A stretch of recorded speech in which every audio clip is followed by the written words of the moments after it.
Ang pagtutuli ay tanda ng kasunduan. Nang si Abraham ay 99 na taong gulang, nagpakita sa kanya ang Panginoon at sinabi, "Ako ang pinakamakapangyarihang Diyos. Maging masunurin sa akin at huwag magkasala sa buong buhay mo.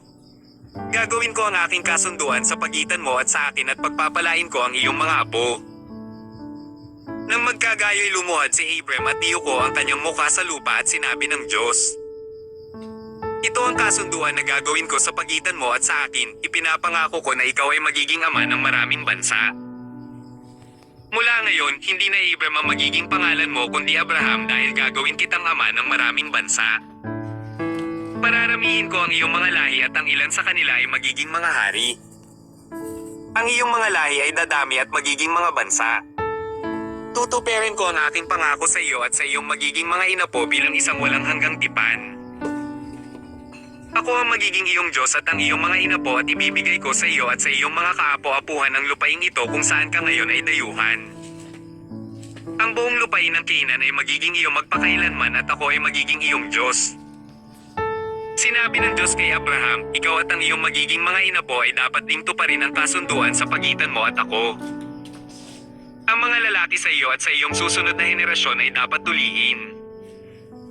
Mula ngayon, tuliin mo ang bawat lalaki kapag siya ay 8 araw na gulang, kabilang ang mga aliping ipinanganak sa iyong bahay at ang mga binili mo sa mga dayuhan. Ito ang magpapatunay na may kasunduan sa pagitan mo at ako. Dapat tuliin ang bawat isa bilang tanda sa iyong katawan upang ipahiwatig na ang aking tipan sa pagitan mo ay walang hanggan. Lahat ng lalaking hindi tuli ay dapat itiwalag dahil hindi nila tinupad ang kasunduan." At sinabi ng Diyos kay Abraham, "Huwag mong tawaging Sarai ang iyong asawa, kundi Sara.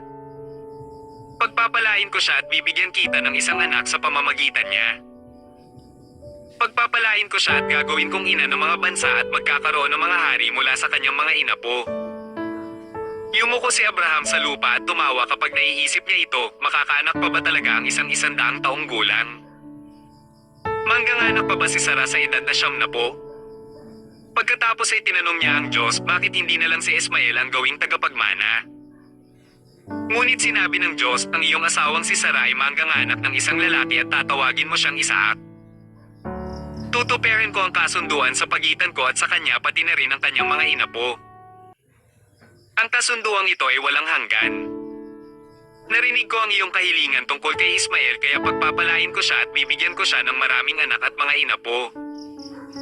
Magiging ama siya ng 12 prinsipe at gagawin kong isang malaking bansa ang kanyang mga inapo. Ngunit tutuparin ko ang kasunduan sa iyong anak na si Isaac na ipanganganak kay Sara sa panahong ito sa susunod na taon." Pagkatapos magsalita ng Diyos kay Abraham, iniwan siya ng Diyos. At sa mismong araw na iyon, tinuli ni Abraham ang kanyang anak na si Ismael gayon din ang lahat ng kanyang alipin sa kanyang bahay pati at ang mga alipin na binili niya. At ang lahat ng mga lalaki sa kanyang bahay ayon sa iniutos sa kanya ng Diyos. Si Abraham ay 99 na taong gulang nang siya ay tuliin. At 13 taon din si Ismael nang siya ay tinuli.